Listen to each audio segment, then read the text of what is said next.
மருத்துவர் பாலாஜியை கத்தியால் குத்துவதற்கு முன்னர் சுமார் அரை மணி நேரம் விக்னேஷ் வாக்குவாதம் செய்ததாக தகவல் வெளியாகியுள்ளது. மருத்துவர் மீதான தவறான கண்ணோட்டம் கத்தி குத்து வரை சென்றது எப்படி? சென்னை அருகே பெருங்களத்தூரைச் சேர்ந்த விக்னேஷ் ஆட்டோமொபைல் என்ஜினியரிங் படித்துள்ளார். இவரது தந்தை உடல்நலக் குறைவால் அண்மையில் உயிரிழந்து விட்டார்.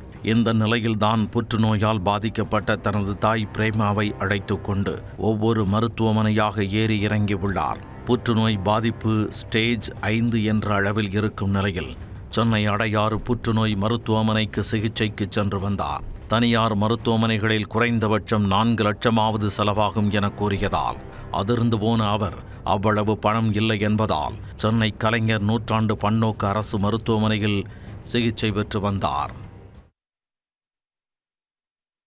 பிரேமாவுக்கு 6 மாதங்களாக கீமோதெரப்பி கொடுத்து வந்த நிலையில் அவருடைய உடல்நிலை மோசமடைந்தது.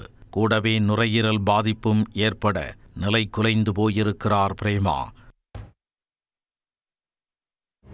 தனியார் மருத்துவமனையில் காண்பித்த போது கூட அரசு மருத்துவமனையில் சரியாக சிகிச்சை அளிக்கப்படவில்லை என்று கூறி விக்னேஷின் ஆத்திரத்தை அதிகப்படுத்தியுள்ளனர். தாயின் மீது பாசம் அதிகம் கொண்ட விக்னேஷ் தனது தாயின் இந்த நிலைக்கு அரசு மருத்துவர் பாலாஜி சரியாக சிகிச்சை அளிக்காததுதான் காரணம் என நினைத்து ஆத்திரமடைந்துள்ளார். ஒவ்வொரு முறை தாய் வலியால் துடிக்கும் போதும் அரசு மருத்துவரை அவர் கண்முன் வந்து சென்றுள்ளார். சம்பவத்திற்கு முன்தினம் இரவு மது அருந்திய விக்னேஷ் மறுநாள் கத்தியுடன் கலைஞர் நூற்றாண்டு அரசு மருத்துவமனைக்கு வந்துள்ளார்.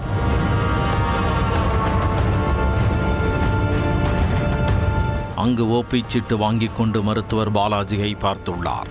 அப்போது உள்ளே சென்ற அவர் கதவை தாளிட்டுவிட்டு பாலாஜியிடம் சுமார் அரை மணி நேரமாக வாக்குவாதம் செய்துள்ளார். ஒரு கட்டத்தில் ஆத்திரம் தலைக்கேறிய விக்னேஷ் டாக்டரை நாற்காலியில் இருந்து இழுத்து போட்டு இடது நெஞ்சிலும் கழுத்திலும் சரமாரியாக குத்தியுள்ளார்.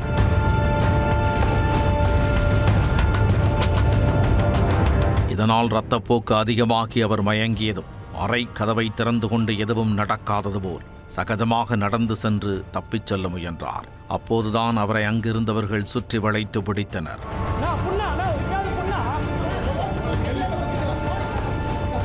டாக்டர் பாலாஜிக்கு அண்மையில்தான் பேஸ்மேக்கர் வைக்கப்பட்டு இதய அறுவை சிகிச்சை செய்யப்பட்டது. இரத்தம் உறையக்கூடாது என்பதற்காக அவர் மருந்து சாப்பிட்டு வருகிறார். இந்த நிலையில் அவருக்கு கத்தி குத்து விழுந்ததால் இரத்தம் உறையாமல் அதிக இரத்தப்போக்கு ஏற்பட்டுள்ளது. கத்தி குத்து சற்று ஆழமாக சென்றிருந்தால் உயிருக்கே ஆபத்தாக இருக்கும் என கூறப்படுகிறது.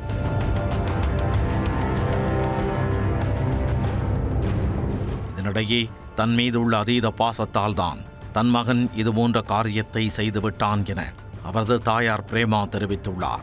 ஒரே டாக்டர் இவர் பண்ண தப்ப எனக்கு இது இருக்குது சொல்லிருந்து போடாம இருந்தானா இன்னைக்கு இந்த நிலைமை எனக்கு கிடையாது. ஒரு தாய் மேல இருக்கிற பாசம், அதுவும் இந்த 10 நாளா நான் பட்ட கஷ்டம் கண்ணுக்கு நேரம் அவன் இருந்து பார்த்தான். ராவும் பகலுமா அவன் நான் பார்த்தான். இவனே எல்லாம் எனக்கு பார்த்ததுனால அவன் மனபாரம் என்ன ஆச்சுன்னு எனக்கு தெரியல. மருத்துவருடைய தவறான சிகிச்சையால் தான் தனது தாய் இந்த நிலைக்கு ஆளானதாக விக்னேஷின் சகோதரர் தெரிவித்துள்ளார். அந்த 8வது கீமோ போடலாம் எங்கள் அம்மா இப்போ வரைக்கும் நல்லா இருந்திருப்பாங்க. அந்த 8வது கீமோ போட்டதால் தான் எங்கள் அம்மா இருக்குது இப்போ வரைக்கும் லங்ஸ் பாதிக்கப்பட்டு இப்போ வரைக்கும் ரொம்ப கஷ்டப்பட்டு இப்போ வரைக்கும் பத்துட்டு இருக்காங்க. அந்த படுதால் தான் இப்போ வரைக்கும் எங்கள் அம்மா ரொம்ப மூச்சு முடி. தாக்குதலுக்கு ஆளான மருத்துவர் பாலாஜி நலமுடன் இருப்பதாக அவரது மனைவி மற்றும் தாய் செய்தியாளர்களிடம் தெரிவித்தனர். சார் நல்லா இருக்காருங்களா? நல்லா இருக்குமா? அம்மா நல்லா இருக்காருங்களா? அது மட்டும் சொல்லுங்க. நல்லா இருக்காங்களா? ஓகே, உங்ககிட்ட பேசுறாரா? ஓகே.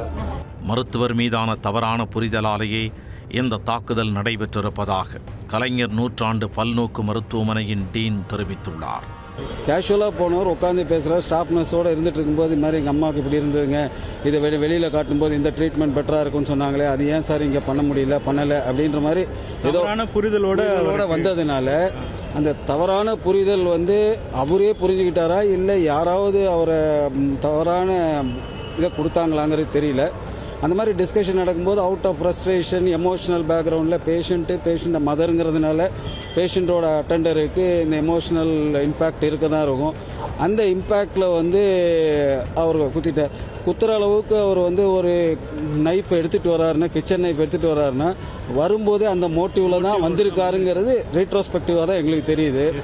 இதனிடையே கத்திக்குத்து தாக்குதலில் ஈடுபட்ட விக்னேஷ் மீது கொலை முயற்சி, அரசு ஊழியரை பணி செய்ய விடாமல் தடுத்தது, தாக்கியது என்பன உள்ளிட்ட 5 பிரிவுகளில் வழக்கு பதிவு செய்யப்பட்டுள்ளது.